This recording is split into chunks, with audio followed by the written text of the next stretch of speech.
L'embrasseur d'Alphonse Allais. La principale occupation entre les repas consistait pour mon ami Vincent Desflemmes en longues flâneries par les rues, par les boulevards, par les quais, et plus généralement par toutes les artères de la capitale. Les bras ballants, à moins qu'il n'eût les mains dans ses poches. Desflemmes s'en allait toujours seul, sans canne, sans chien, sans femme. Attentif aux 1000 petits épisodes de la rue, Vincent se réjouissait de tout. Propos discourtois entre cochers mal élevés, esclaves ivres, suivis par une nuée de petits polissons hurleurs, pickpocket interrompu, noces bourgeoises avec la jeune épouse rougissante, le mari bien frisé, le papa sanguin, la grosse maman en soie noire, la demoiselle d'honneur héliotrope, le garçon d'honneur mal à l'aise en son inhabituelle redingote, le militaire, jamais de noces à Paris sans un militaire, parfois caporal, les chapeaux de forme des noces bourgeoises ne recélaient plus aucun mystère pour Vincent. Petit chapeau à grand bord, grand chapeau à petit bord, tronc de cône, cylindre, hyperboloïde. Il les connaissait tous, et se trouvait ainsi le seul homme de France qui pût écrire un essai sérieux sur le haut de forme à travers les âges. Desflemmes adorait les noces. Il les suivait jusqu'à l'église, entrait dans le Saint-Lieu, pénétrait même jusque dans la sacristie, et assistait à la faveur du brouhaha aux petites scènes touchantes aux comiques, qui sont l'apanage des cérémonies nuptiales. À force d'assister à cette orgie de noces, Vincent avait fini par remarquer à un monsieur aussi amateur que lui, de fêtes hyménéennes. Un monsieur pas beau, ma foi, avec de vilains yeux, une sale bouche, et un nez surabondamment eczémateux.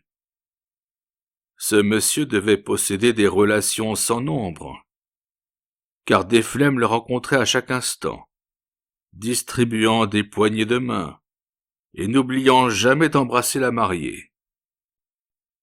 « Qui diable est ce bonhomme-là » monologuait Vincent. « Dans tous les cas, il a une sale gueule. » Mon ami Desflemmes ne prend pas de gants pour se parler à lui-même. Un beau jour, le hasard le renseigna sur le monsieur à relation. Le Suisse de Saint-Germain-des-Prés causait avec le bedeau. « Tu as vu ?» disait le Suisse. « Il est là. »« Qui ça ?» demanda le bedeau. « L'embrasseur. »« Ah !»« Oui. Tiens, tu peux le voir d'ici, dans le chœur à droite. » Vincent regarda dans la direction indiquée. L'embrasseur, c'était son bonhomme. Avec beaucoup d'obligeance et sur le glissement discret d'une pièce de 40 sous, le Suisse paracheva ses renseignements. L'embrasseur était un maniaque, relativement inoffensif, dont le faible consistait à embrasser le plus possible de jeunes mariés en blanc. Muni d'un aplomb imperturbable, l'embrasseur s'introduisait dans la sacristie. Les parents du marié se disaient « Ce doit être un ami de la famille de la petite ». La famille de la petite se tenait un raisonnement parallèle. L'embrasseur serrait la main du jeune homme, embrassait la petite, et le tour était joué. Desflemmes se divertit fort de cette étrange manie, mais se jura bien au cas où il se marierait, de ne pas laisser effleurer les joues virginales de la dorée par un aussi déplaisant museau. À quelques jours de là, Vincent tomba éperdument amoureux d'une jeune fille de Fontenay-aux-Roses. Bien que la dot fût dérisoire, il n'hésita pas à obtenir la main de la personne. D'ailleurs, il y avait des espérances. Un oncle fort riche, entre autres, ancien avocat, nommé N. Hervé de Jumièges. « Tous mes compliments !» fis-je à Desflemmes, qui m'annonçait la grave nouvelle. « Et la petite, gentille ?»« Tu ne peux pas t'en faire une idée, mon vieux. »« Ah oui, qu'elle est gentille, et drôle donc. Imagine-toi un front et des yeux à la façon des Vierges de Botticelli. Un petit nez spirituel. Bon garçon, rigolo. Madone et Ouistiti mêlés. Et avec ça, sur la joue, là, près du menton, un grain de beauté d'où émergent quelques poils fins, longs, frisés, et qui lui donne une apparence de simili-Meyer, tout à fait amusante. Bref, à sa vue, mon cœur, vieille poudrière éventée, a sauté comme une jeune cartouche de dynamite. Le grand jour arriva. L'oncle à héritage, M. N. Hervé de Jumièges, s'excusa par télégramme de ne pouvoir assister au mariage civil. Inutile de l'attendre. Il se rendrait directement à l'église. La bénédiction nuptiale tirait à sa fin. Le digne prêtre prononçait les paroles qui lient les époux devant Dieu, comme le maire ou son adjoint a prononcé les paroles qui les lient devant la loi. À ce moment, mu par un mouvement machinal, Desflemmes se retourna. Son visage passa rapidement d'abord au rouge brique de la colère, puis au blanc blafard de la suffocation, et enfin au vert pomme pas mûr des résolutions viriles. Derrière lui, au dernier rang des assistants, Desflemmes venait de reconnaître qui? Ne faites pas les étonnés, vous l'avez deviné.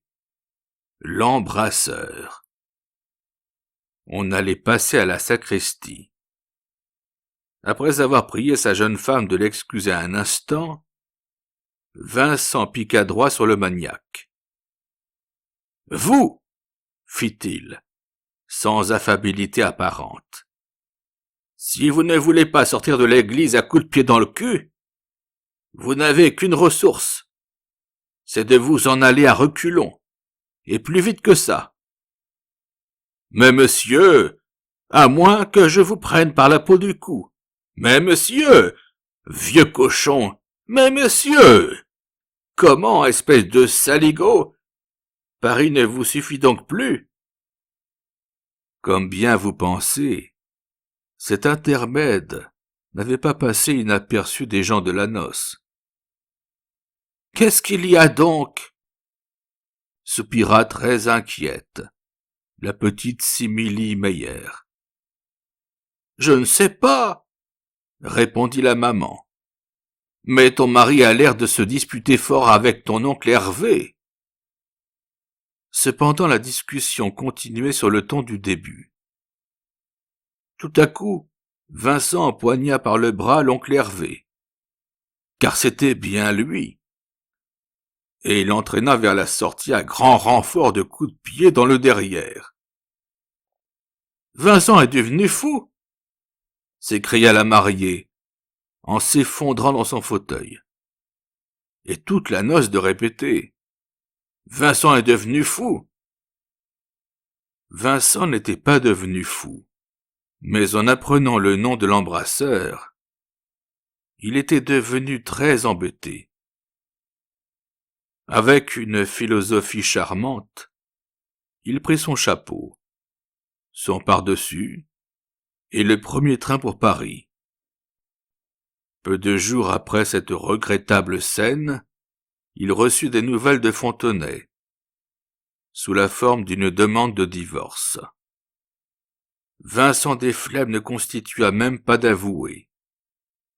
L'avocat de la partie adverse eut beau jeu à démontrer sa folie subite, sa démence incoercible, son insanité dégoûtante, son aliénation redoutable. Le divorce fut prononcé. Vincent en a été quitte pour reprendre ses occupations, qui consistent à s'en aller flâner entre les repas, tout seul, sans canne, sans chien, sans femme. Il a toujours conservé un vif penchant pour les noces des autres, mais il n'y rencontre plus l'embrasseur.